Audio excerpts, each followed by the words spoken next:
in situations like you're describing where there are sort of two polarized constituencies marching to different drums, and the sort of presumption in your setup was that if you could only get them to know what you know, they would. Wait, no. They would, you know, they would appreciate and understand that a man-made, No, I'm not that naive. A man-made treatment system is, you know, can't hold a candle to nature's swamp. So, but the thing that I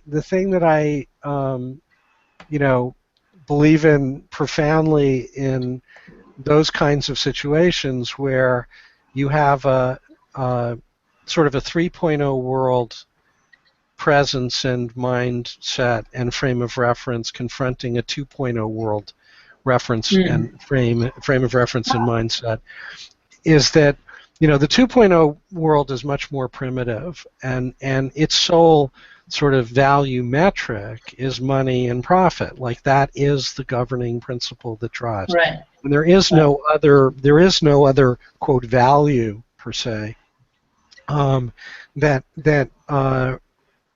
by and large those folks are speaking to. And the 2.0 world really requires 3.0 world folks to apply the principles of unconditional love, which means you really need to speak to the 2.0 world in terms and in a way that speaks to where they live. And that often... There's an echo. You're hearing an echo? I'm not hearing one.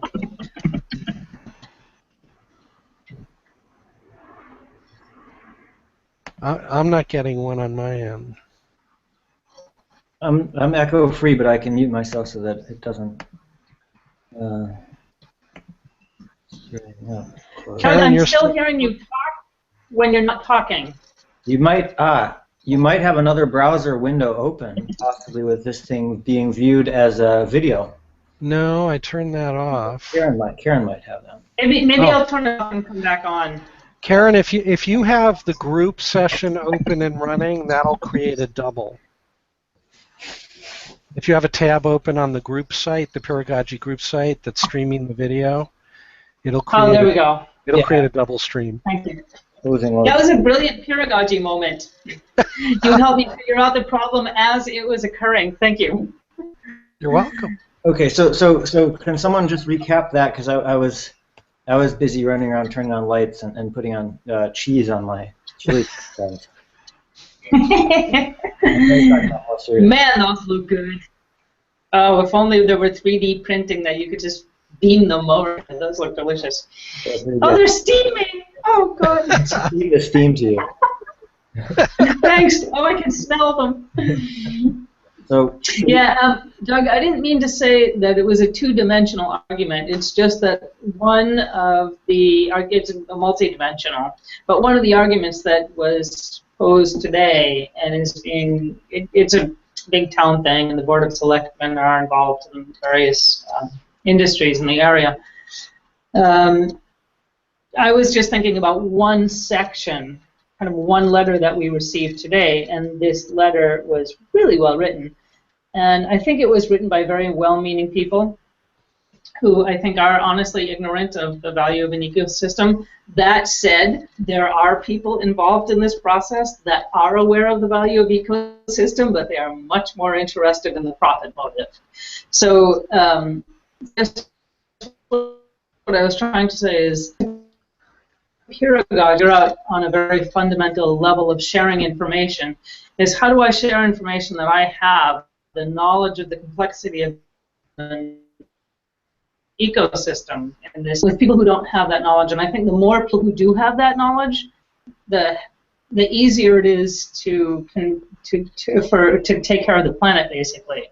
And I think that there's a big absence of that knowledge right now. And I realize that there are people with that knowledge who don't care. You know, but I don't think that's the situation that happened today. And getting back to what we were talking about, what I see is a lot of people are just really defensive about their lack of knowledge. And for reasons of ego and fear, as you were saying earlier, they don't want to admit that they don't know, and so they're not really willing to be teachable. And I think one of the nice things about Peeragogy is that everyone comes here with an idea of, I want to learn. And that's not, what percentage of the population says, okay, I'm in a group and I want to learn? I mean, I don't think it's that high a percentage. So, okay, that's kind of, I just wanted to clarify. I think that is an interesting distinction, Joe. That really resonates with sort of the roots of Peeragogy in terms of Howard's formulation, right? Because there was a strong sort of predisposition out of the box toward learning, as it was about, that a primary thrust of Peeragogy specifically as a collaboration and project was how do we learn together as the primary sort of focus, and then secondarily stirring in the handbook dimension, okay, how do a group of people come together to learn together? And that was, enter the handbook. Yes.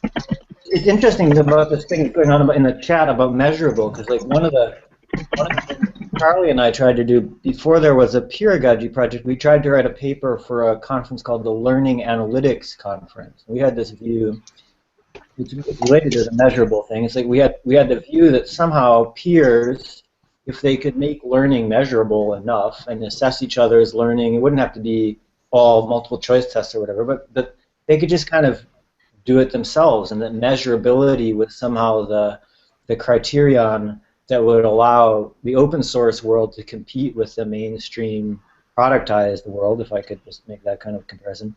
Anyway, that paper wasn't accepted for publication, and that theme wasn't really pursued that much further in the project, although Charlie's now doing a master's degree, which the acronym is MESA, and somehow in there it relates to statistics for academia, I think.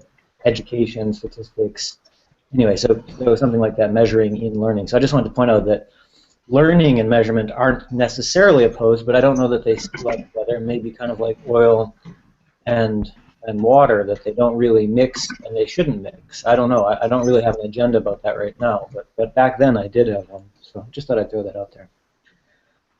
I completely agree, and the more I worked in the field of education, the more I discovered it's very difficult to decide what to measure in terms of teaching and learning.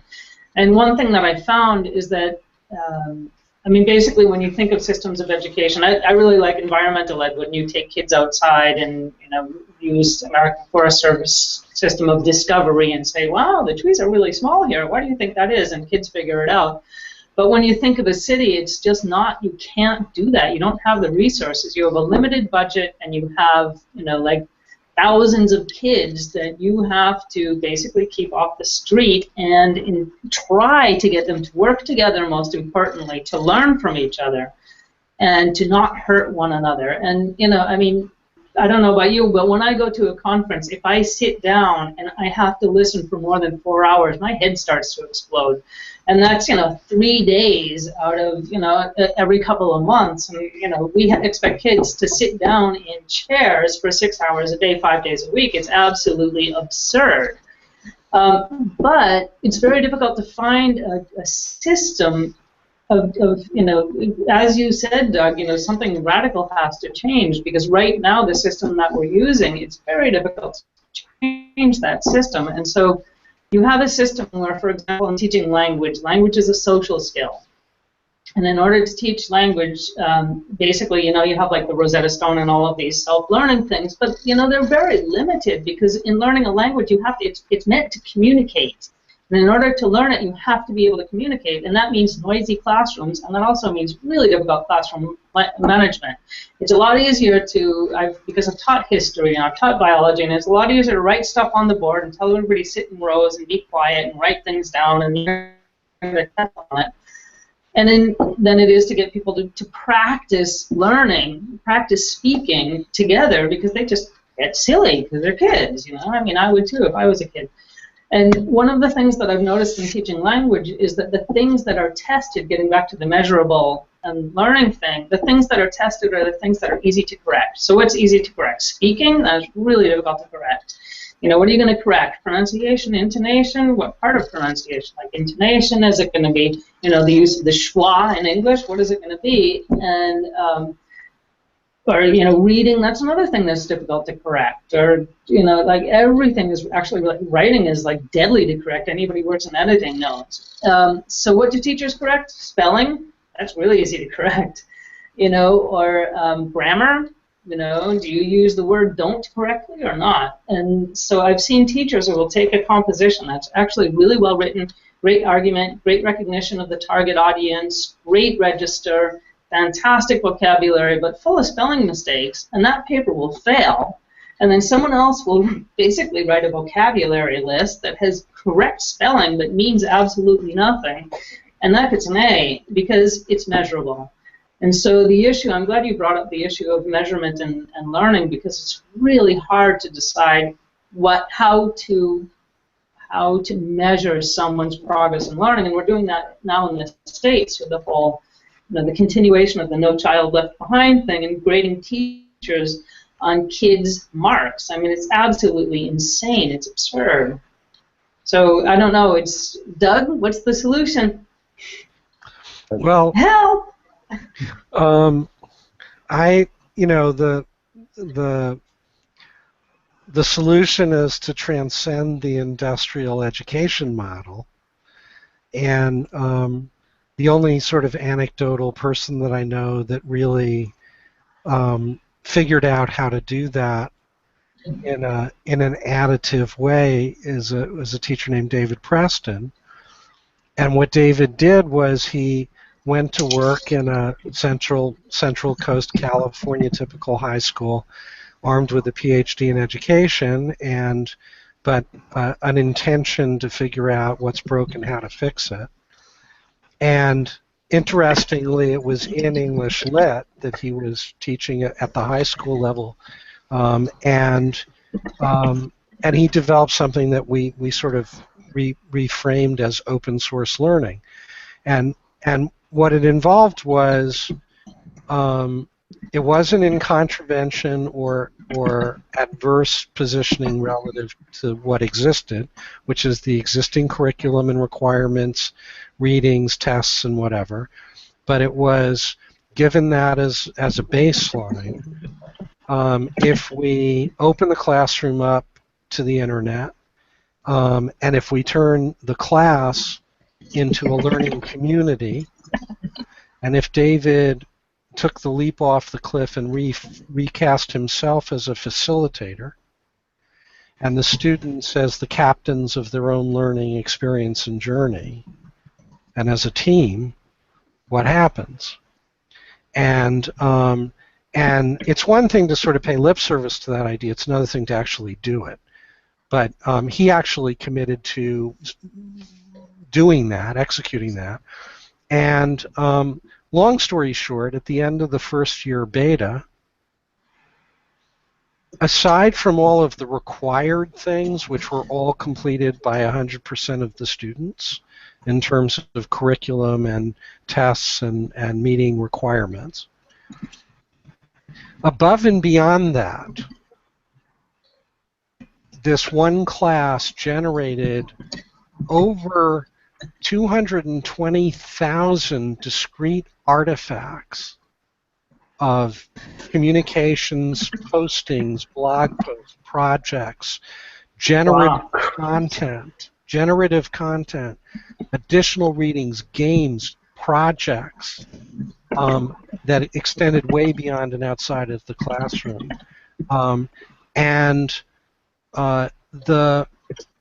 The enervation, the enacting that resulted was so far off the scale it was mind-blowing. Yeah. And so the curriculum, instead of becoming an endpoint to test, becomes the launching pad for the learning journey. It's a starting point, but it's not an ending point. And the level of engagement and the level of community dynamic that arose in terms of, one or two or three alpha students who became true leaders in the learning community and facilitators in their own right and moderators in their own right, and the sort of sifting of group dynamic that happened where kids that had particular affinities were able to follow their breadcrumbs, and other kids that had other affinities could follow theirs, but they were a learning community, so the kids that struggled with things that were outside of their cognitive frame of comfort and effectiveness were supported and got help and resources and facilitation by their classmates. And it was sort of everybody really took care of everybody. And in fact, nobody was left behind. Not Right. as a No, function of some unfunded government mandate, but as a function of because it was a true community and the hub and spoke was gone. Yeah. And so it's, believe it or not, it's a very minor sleight of hand shift to do that and to fix No, it. I know. But it takes balls. Like the teacher really has to be prepared to walk up to the cliff and turn to the students and say, "Your trip, you're driving, your foot on the pedal, your hands on the wheel. Where do you want to go?" And actually see that through. I completely agree, and my experience is the same. I mean, I was very lucky, and I worked for a fantastic institution that said, go for it, do what you want. And excellent results, and the kids loved literature. I mean, I had kids come up to me on the train and say, Karen, you introduced me to literature, it changed my life. And I went to a lecture at the Harvard School of Education last week. I wish I could remember the name of the speaker. She was brilliant. She's just published a book called The Prize, and it's about Mark Zuckerberg gave $100 million grant to the city of Newark, New Jersey. Yeah. And that was matched by another $100 million in order to revamp their education system. And a lot of lessons were learned, but apparently didn't really make that great an effect in the learning outcomes. And so the conversation was about that. And one of the students, one of the graduate level education students, asked the speaker, "What would you recommend for a teacher going out into the world right now who wants to change the world with all these fantastic ideas we have?" And she said something which I completely agree with, and that is the first most important, the second most important, the third most important things are find a good principal.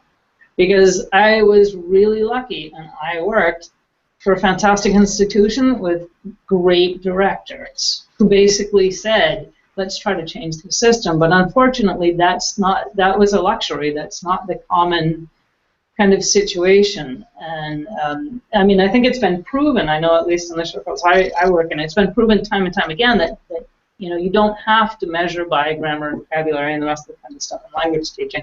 But that's what's happening, and it's hard to change that. And yes, there are teachers and there are principals who are willing to risk, but I don't know, somehow I think we have to get the word out and convince more people that it's worth the risk.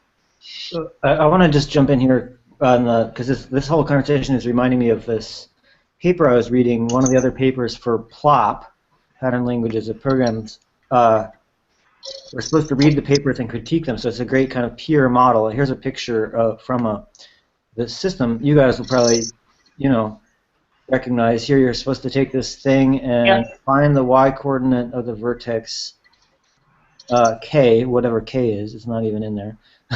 Find the y-coordinate of some vertex of some following equation. So you're supposed to solve this equation and find a vertex or whatever. Find the place where the slope is 0, or I guess you can do it without calculus. Anyway, so there they give you these hints, and you can click through and you type this. But apparently this is the direction that mathematics education is going these days, where it's all kind of multiple choice or whatever. And this is what you can do with computers. And I don't really have anything against doing it, as you can, but what I have some opposition to is the kind of degree of the closed-ended. So this is what it looks like for the people who are building the system, and it looks kind of interesting. They're thinking, wow, we're going to do all this stuff, and we're going to make a great learning environment. And it's like, that's their world, and that sounds kind of cool, but the student's world is this other completely kind of closed-ended, and as you were saying, like, yeah, 4 is very easy to correct. If it was some other number, that's great. This thing how to actually correct that. I have Yep. no idea. That looks much more Yep. complicated. I mean, you can try it, trial and error. You go back, you test it out. I mean, that's what this paper is about, is getting empirical evidence and stuff. So you can kind of test Mhm. it, but they're not involving the students in that. The students are just basically button click workers. You know, I mean, like, you couldn't pay me to do what they're asking the students to do. So Yeah. anyway, that seemed bad. And the other thing that's bad about it is, like, it actually seems to, talking about contravening, this multiple choice kind of stuff, as far as I can tell, seems to completely go against, like, actual learning science. Like, how do people actually learn with some kind of quality? So they talk about enhancing learning, but it seems like they're defining. I bet they're defining learning on, like, how did you do on a quiz that we do kind of right after we do this other interactive thing. So, like, yeah, if you find a way to drill the material into your brain as quickly as possible, you can probably do it. You memorize the formulas, you solve the thing, and then 2 weeks later, what do you know? Nothing. So, like, their definition of learning is really suspect. No offense. Yes. No offense. That's a good point. The Paul definition of Salvador learning. Inventado and Peter Scapelli of the School of Design in Carnegie Mellon University. We're talking to you. Anyway. Go ahead. There, you know, it was one of the things that came out of David's experiment is there were some things that were evolved or developed in the first beta year that were really, really cool and amazingly innovative and creative and involved everybody and had a huge amount of pull. And the second year came around, and the sort of inbuilt reflective assumption was that some of those things would become and could become features of the next year. And they fell flat. And the reason they fell flat is because, as important to the learning process, in terms of curriculum and in terms of level of freedom and the proprietization of the learning process by the learner, but as important to that is the fact that the learners and the learning community needs to be part of and stakeholders in the creation of their own learning experience. And if in their learning journey there's a vehicle involved or a device or a mechanic element involved, they need to be part of the building of that. And in contributing to that and engaging with that and being involved in it, it reinforces the learning, of course, because every dimension of the learning, protocols, the modality, the tools, the mechanisms, the resources, all of those things factor in to how much imprinting comes out the back end for somebody in the middle of all of that. And so what was also a dimension of that, getting back to that unconditional love analogy before, which is loving somebody in the way they want to be loved, is that different classes will emerge as learning communities with different cultures and different affinities and centers of gravity in terms of their comfort margin and preferences and aesthetics and values and how they relate to the material and the learning. So, each year a whole new community arrives, and that community is brand new. That community doesn't necessarily bear any resemblance or commonality of value, interest, or charge or load or engagement pull than the year before. It's a completely different group of people. And the educational system today is an industrial model, and people are commodities, and what it's designed to do is program them. It's designed to make sure everybody has the same stuff in their heads required to map to the job that they were envisioned to fulfill or take on the back end, and it's commoditized. So if you just stir the human being and human beings back into the equation and put them center and work off of that as the foundation and the root, then it recontextualizes everything. It recontextualizes curriculum. It recontextualizes the learning journey and path for mastering that curriculum. It recontextualizes as a community how the community is going to get everybody through and how each individual can most valuably contribute to that process. Karen, this goes back to your dog obedience problem of a couple weeks ago, or a couple weeks ago. Because you can't run the same dog through the same program, you have to respond to the dog and adapt your behavior accordingly. And that's what Doug's talking about too. Is you look at how you do something, look at the response, and look at why he's doing what he's doing, and then respond. So you're responding and adjusting and adapting. Yeah. Right. I just saw your point that you typed up, which is great, and it reminded me of, we were working a lot. I miss the British Council, but we were working a lot on learner-centered teaching, and so a lot of our work was, finding out what the students liked and disliked about being in the classroom, about their hobbies, about their lives, about everything, and building the class around that.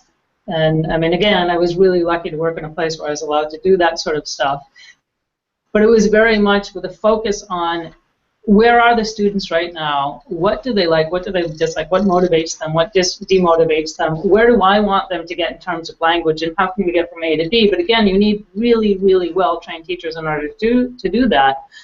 And you need people who are willing to put the time in to do that as well. And I was thinking with your comment about the high school, I worked in a K through 12 school for a while, a private school, and when you have big groups of, like, every class is completely different, and it depends a lot on who the alpha in the class is. And so we would negotiate. We used to call them the sales, the June sales. At the end of the year, we would negotiate who has which class. We'll say, like, Sergio is really difficult, and so the class that Sergio is in is really difficult. Everybody wanted that class either first thing in the morning or after gym. Right? Nobody wanted that class last thing in the day, because that class with Sergio was going to kill you.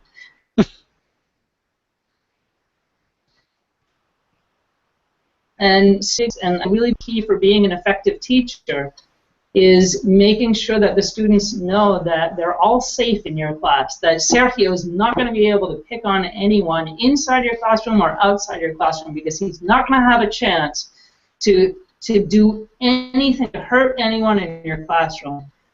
And the kids really respond well to that. Again, it gets back to what you were saying earlier, Doug, about fear for people to learn with each other in, and they know it's safe and they're going to take risks. And so it gets to what you were talking about, Lisa, that the only way you can really provide a safe environment is figuring out what makes those kids tick. And if you find out why Sergio is doing that, like in this case his name wasn't Sergio, but he was a 12-year-old who was dealing cocaine, really, really wealthy kid, out of his own, was just needed to be the center of attention all the time. And so if you kind of figure out, I mean, not that the problem was solved, it was still a big problem, but if you figure out what makes kids tick, what makes them feel safe, what makes them feel afraid, what they like, what they don't like, and you make them feel safe, then they'll learn. And that's one of the nice things about the Peeragogy project is I think there's a sense of, like, okay, we're all kind of, confused in this little boat here and trying to figure out what to do and where to go, and like we're facing the challenges of the planet right now. I mean, I just read this great article about the problems with STEM education, science, technology, engineering, and math.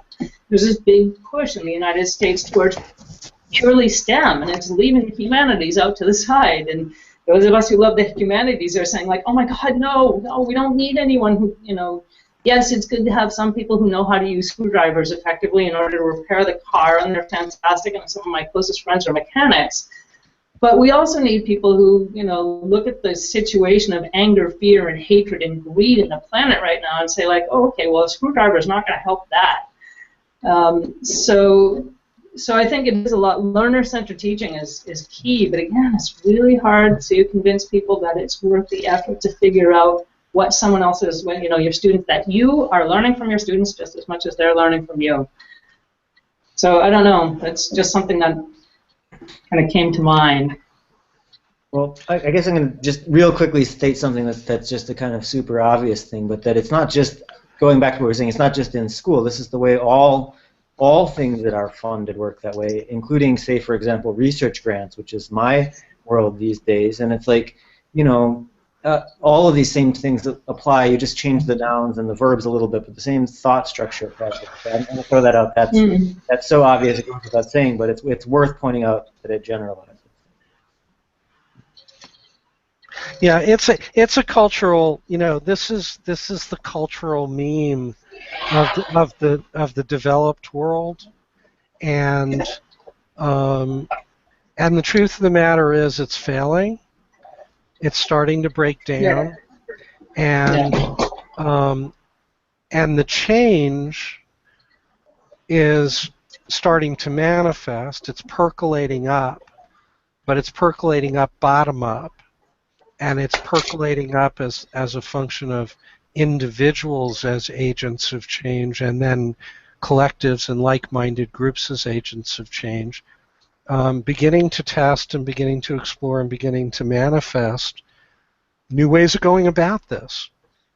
And I think that's very much sort of the spirit and the intention of the Peeragogy project.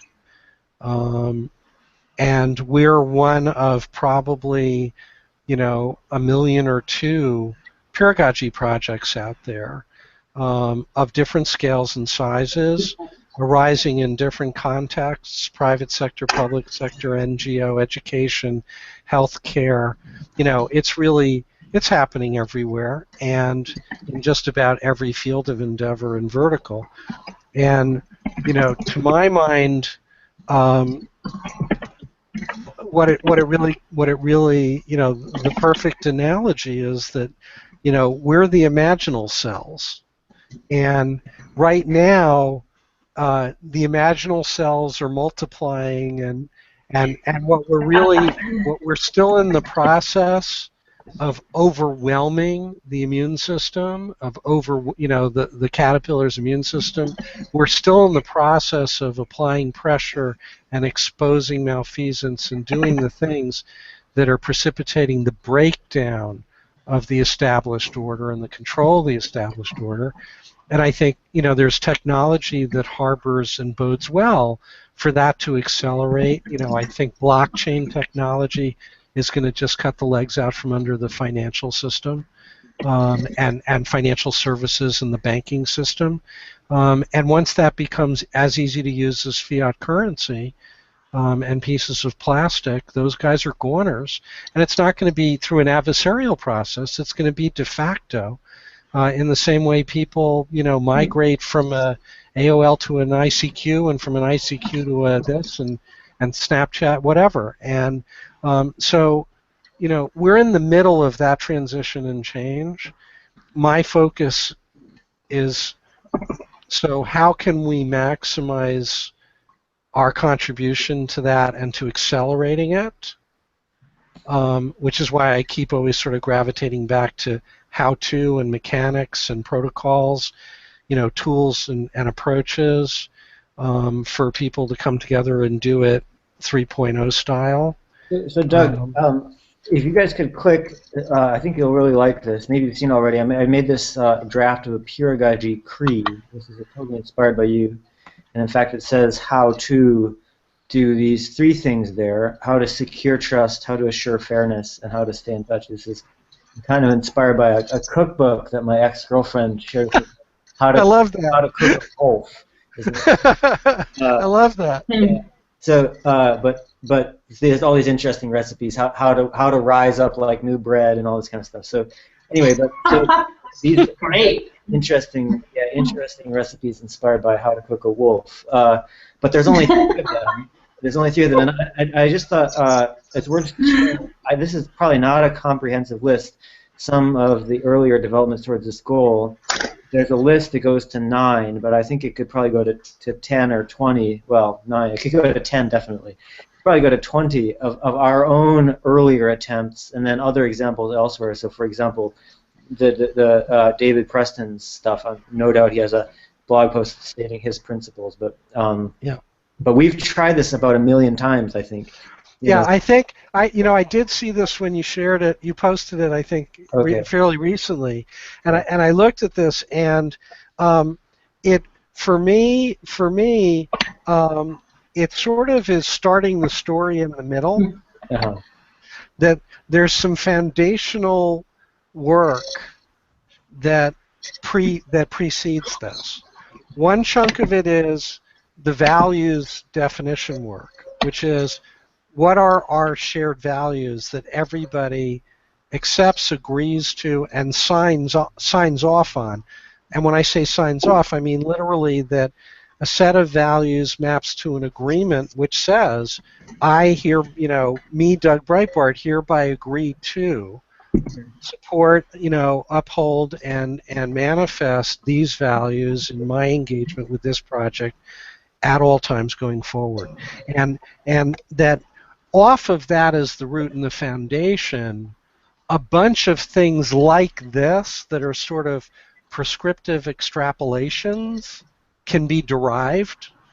But before you do the values, between the time you define the values and you start doing the prescriptive extrapolation, I think there's a middle step, and it has to do with, this is where that metacognition sort of piece, onboarding piece, comes into play, which is that there needs to be a sharing, collective to individual and individual to collective. It's very much a yin and yang kind of dynamic, where if I'm arriving on the scene in a collaborative group, what am I bringing?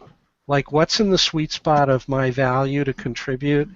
And that's on a skills level, that's on a time and resource level, that's on a in-kind level if there are in-kind contributions. And my having a mechanism and means to declare that in a centralized and shared form that contextualizes it within the larger collaborative map. And there's actually a metacognition map that I developed that where you could literally put those things, you could locate them. And it was relative to workflows, it was relative to dealing with incoming or producing outgoing, whether it was processing for internal or transforming and working on for external dissemination, coordination, and on and on and on. And it sort of maps to and corresponds also to a holonic model, the whole holacracy thing. So in terms of decision making and all of that, different areas and how they interact, you can follow a holonic model, and you never have to go to a hierarchy, you never have to go to authority and power and decision making constructs that are disassociated from whatever the productive endeavor is. So I think that second step of declaration, disclosure, sharing, where everybody gets sort of familiar with the landscape and where they fit within it, and what the cumulative capacities and resources of the collective are, and what may be missing, so that holes can be filled and people could be solicited or reached out to or approached or networked to fill in the blanks if something's going to come out of one workflow and fall off a cliff because there isn't anybody there to catch it or do it. That's sort of a step two, and that's the inventory step. And I suspect once you sort of do that, go through that process, everybody on arrival in whatever the collaborative engagement is got there because usually there was a lightning rod, there was a thing that was the attractor, that was the thing that generated the pull, that said to them, I want to spend attention here. I want to give this some of my attention and energy. And that as a root, can certainly be kissing cousin, expressed and framed in conjunction with the values, developing the collective values list and statement, that we're here because of this, whatever this is. And what is it? What once you've gone through those foundational steps, it then becomes, you know, what's our shared goal? Do we have a shared vision and goal? And um, and then how do we want to turn the machine on that we've assembled with all these people and their attentional contributions, expertise, resources, like in-kind contributions? How can we apply it? And by the time you get to that stage, I believe if everybody's agreed to the same values and everybody's in alignment and they know why they're there and what it is they want to address, that you can just sort of get to work. And a lot of the rest of it will work itself out under fire. So the question at that point is, what are the optimal underlying tools, machinery, facilitation approaches, or resources that are needed? This is where I keep going with the Peeragogy project. If we were to distill out of all of the stuff we've done and have been doing and looked at where did we arrive, like what's been the most valuable, insight in terms of how to do certain things or how to set certain things up or how to share things, just as a protocol and mechanics and technology question, in service to facilitating that vision for collaborative and collective action. And I'm sorry to have gone on that long, but that's sort of the whole thing. That's cool. I think, yeah, so what I did, I think, is I can see why you're saying I'm sort of jumping in at like in the middle of step 3 or something. But I think by the same token, with this outline that you just shared in place, and what I have that's kind of like some placeholder content, because I think it does have some placeholder content that we sort of say. Absolutely. Like for example, we did not, just to be clear, we didn't get here in order to secure trust. That wasn't what generated pull. That would be something else that would be really cool. We'd love to have that, but that's not why. I didn't wake up one morning and start thinking, gosh, if only I could find some people online who would actually trust me. I might have thought something kind of similar, but that wasn't quite what I thought. So, so I think it would be easy to go through this outline, and I'm glad you said it. I'm glad I also wrote it down in this doc. So I would say, I would really advocate us doing this exercise ASAP and kind of making it central to our revisions for version 4, because otherwise we get in a situation where we have a, version N of the book, whether it's 4 or whatever, and we're just doing it because. And maybe it's good and maybe it's not. And I think we could lose some of the, the heat that we've got our irons all heated up with if we just keep plodding away, because I don't think, I don't think we'll continue to get that. I don't know that we'll continue to remember what it was that drew us to the project in the first place. If we keep at it and frustrated and bored or whatever, which could easily happen. It does happen. But the fact that many of us have been here since the very beginning, and the ones who haven't are still quite interested, shows that there was a reason, that there still is some reason, even if it's not quite the same reason. And if we could articulate it, I think we'd be doing a bit better. So I would propose that we either do that for 5 minutes now, or next week focus on it all week, or both. And maybe we can relate it back. Some of these other examples, they're not irrelevant. We could say, going back to recap the swamp thing, is like, is the same thing that draws you to the Peeragogy project equal to the swamp thing, or is it a variation, like on that theme? Like, it's interesting. Lisa said last time when we spoke to Howard, it's interesting because it's different from a lot of the other stuff I do. So, there is some kind of relationship there. It's not like, it's not like you just switch and it's Peeragogy. It does relate to the rest of that too. Okay. Yeah, the two fundamentals to this that drive sort of my vision and thinking about all of these things is that, number one, a fundamental value is inclusion. That you want as many people as possible, all hands on deck, helping and participating, engaging and contributing as much or as little as they can on their terms within the frame and scope of their ability and level of interest, etc. And in order to maximize that, you have to create safety for everybody. And it's in the collective's interest to create as open and zero barrier to entry and highly facilitated uh, uh, a machine and collective and resource base as possible to maximize the variety and numbers of people that might want to contribute. And those people are coming with huge variations in technical skill and equipment. And what happens if somebody doesn't have internet connectivity? Could they still participate? Could they still be involved? So I think those are questions around creating safety and inclusiveness and assuming and accepting the responsibility for maximizing facilitation of lots of different profiles of contributors to join the community that's doing the undertaking.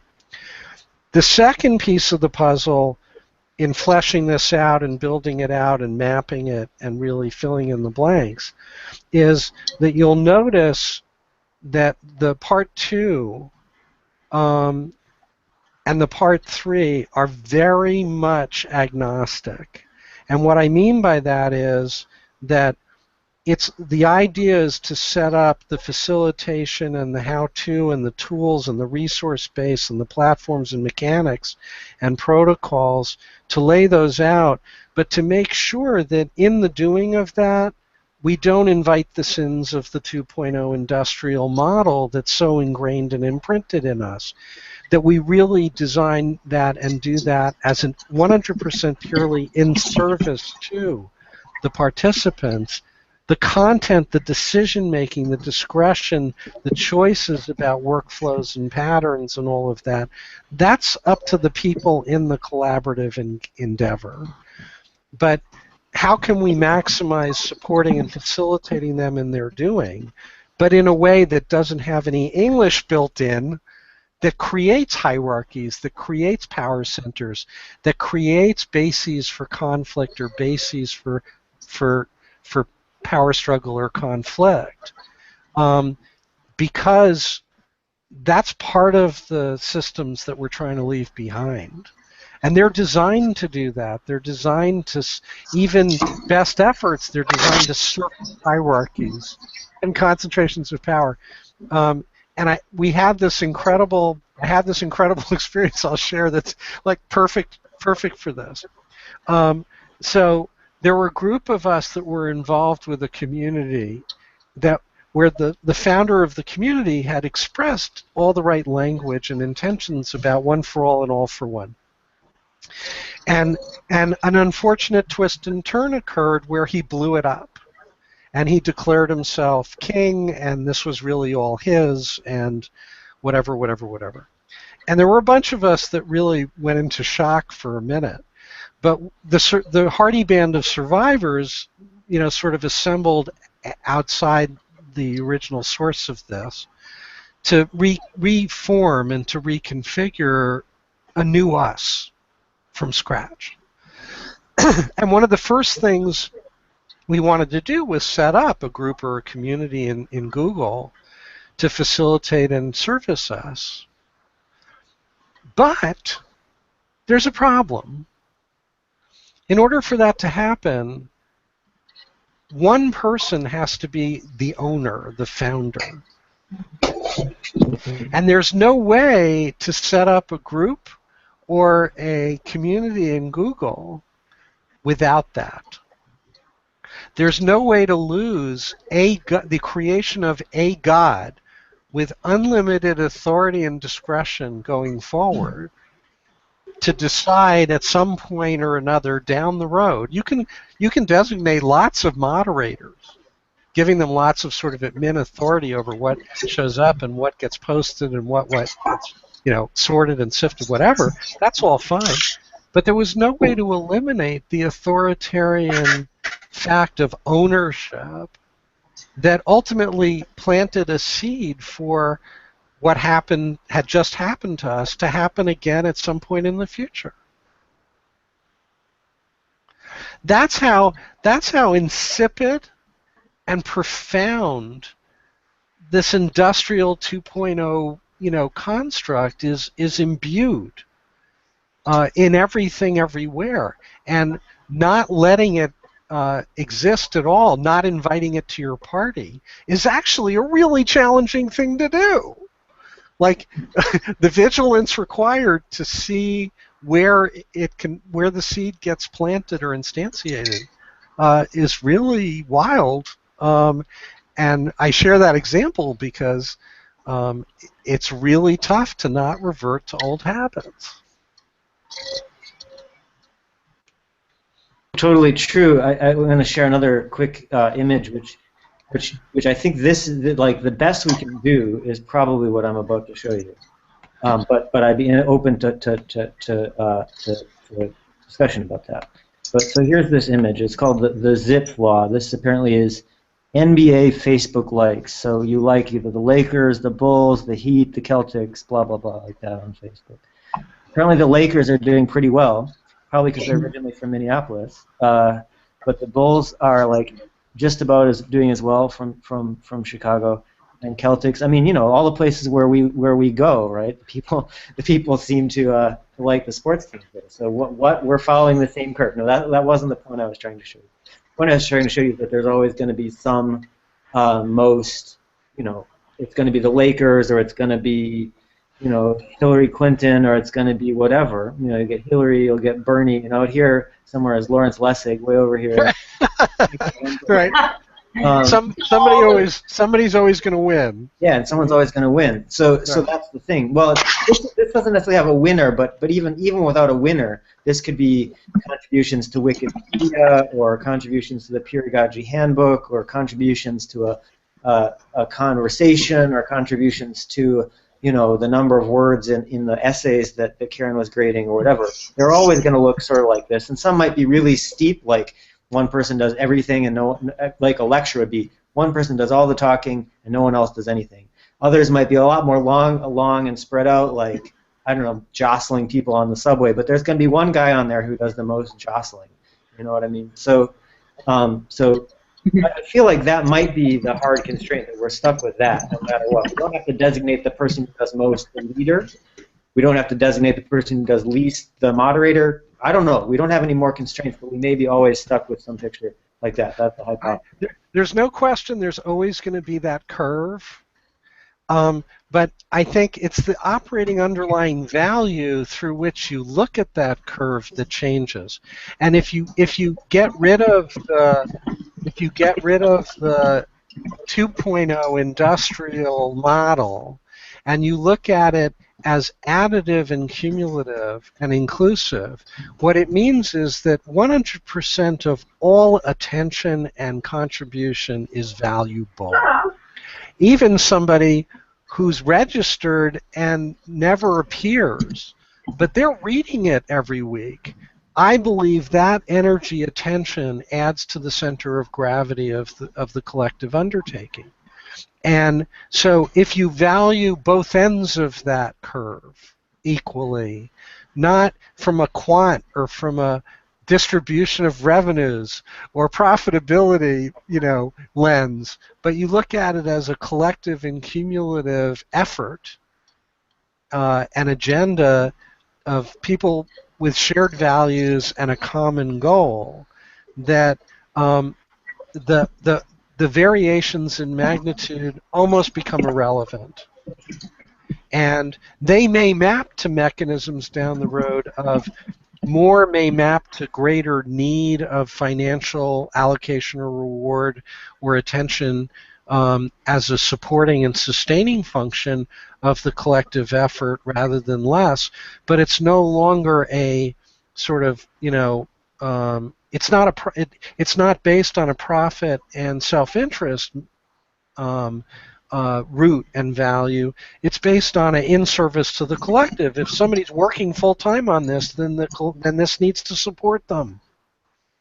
If we want this to work and it's requiring their full time, that attentional investment on their time, on their part, requires a level of reciprocity so that they can survive.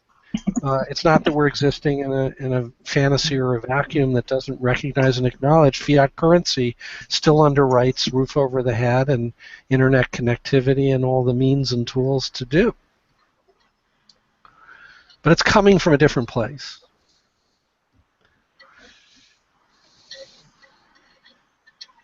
So I agree with you, and also I think that the one thing about this picture that we might change is that although we can always view pictures like this, it's a bit simplistic. So, like, for example, if we look at the cost of running each of these sports teams, it's probably pretty flat. It's not that the Lakers cost that much more to run than the Bulls or than the Timberwolves, you know?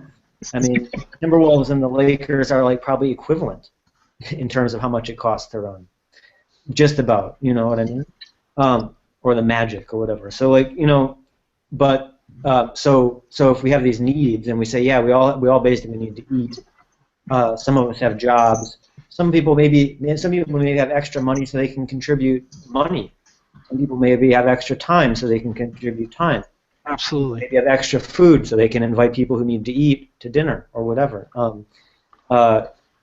And yeah, so we should have probably more than one of these curves, and then somehow have this weird Pachinko machine that shows you how you move from this curve to that curve. Like, you know, yes, this one looks really flashy, so we'll put it on the cover. This thing is really profound, so we'll put it in the appendix, whatever. You know, I don't know how we would do it. This is the thing that's good for dinner. I don't know. Anyway, so, well, maybe I'll just copy this picture into the thing as a memento. As a reference. That would be great. But anyway, so I feel I've successfully derailed you guys completely from the original conversation about the swamp. Wait. Can I just say this swamp was just a 5 minutes introduction about, you know, my application of this, what Doug was talking about before you came on. Okay. Stop with the swamp, please. Only we can get back to the swamp. Well, maybe we'll get there next time. I guess if I just go to Boston, you can go and you can show me in person. What is it looking like? But so, I mean, you know, the bottom line, you know, swamps are probably the most maligned, but the most magnificent part of any ecosystem, right? Yeah. They're the most complicated and most effective and efficient at dealing with everything else as waste product. It's like, you know, it deserves the attention. I don't mind invoking it as a reference. Yeah. So, okay, well then, yeah, and you know, there's a song. Each, it's like the song. Everyone in the choir, some sing low and some sing higher. But I don't know if there's a swamp in it. But I get the image of the swamp. Let's make a swamp song. Yeah, swamp song. But I don't know if there's any closing comments. But now my delicious greasy chips and cheese are kicking in, and I feel like I need to either have a beer or a cup of tea, something before it just completely, you know, solidifies in my stomach. So I'm going to say goodbye. I'm going to copy and paste this thing, ending with "Let's make a swamp song." Any closing words can be said during the time when we're still online. Hello, everyone who's still watching us. Oh, I had a thought. There's a guy, John, who's a friend of Howard's, just as a name-checking John, in case he's watching. Got in touch with Howard saying, yeah, I've been following this Peeragogy stuff from Japan. I've been really interested. So there you go. He's an example of this. Like, I had never heard of him before. He was somehow in a network because of Howard. So there he was.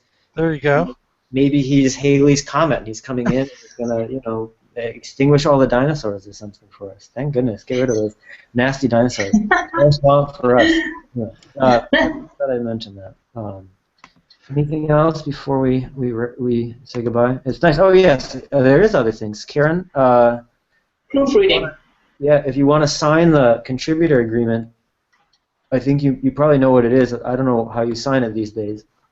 Oh, thanks. That was my next question. I'm not sure what it is, and I'm not sure how to sign it. Okay, well, I'll show you what it is, and I think if you send me an email or something, that's probably enough. We logged all of the records from our old comments. They might be somewhere, but it's not that important. It's just so that we know in spirit that you. Oh yeah, no. Thanks for including me. So it's a pretty serious commitment. Everything you contribute, you sign it away to the public domain, which means that you can still do with whatever you want with it, but so can anyone. So I could take it and say, hey, I wrote this. And you couldn't sue me, which I do all the time, only for the people, only for the other people. For the greater good. For the greater good. I try to be careful not to give it to other people. No, that's fine. So I'll send you the exact magic words to say, and yeah. Okay. What else? That may be it for now. And then proofreading, when do you, because I'd love to go through the latest version, and I've got a really busy week. When do you need it done by so that I can figure out the best time in my schedule to fit it in? I think we should check with, let's check with Charlotte. I think it can be anytime. We can always upload a new version as well. That's easy to do these days. But let's check that with Charlotte. If this week is busy, next week is less busy. Let's say next week should be fun. I think for the three of us that's true. For you, me, and Charlotte, I'm guessing. Yeah. That's probably true. That this week is really busy, next week is better. Oh yeah, that's true. Well, only the next 2 days of this week are busy for me. After that, I think I'm going to relax a little bit. But. Okay, I'm filled with envy, just so you know. Well, don't worry. The next 2 days are so bad that you have no reason. Oh, good. Never mind. That I should stop procrastinating. Nice talking with you all. See you later. Bye. Okay, you too. Bye.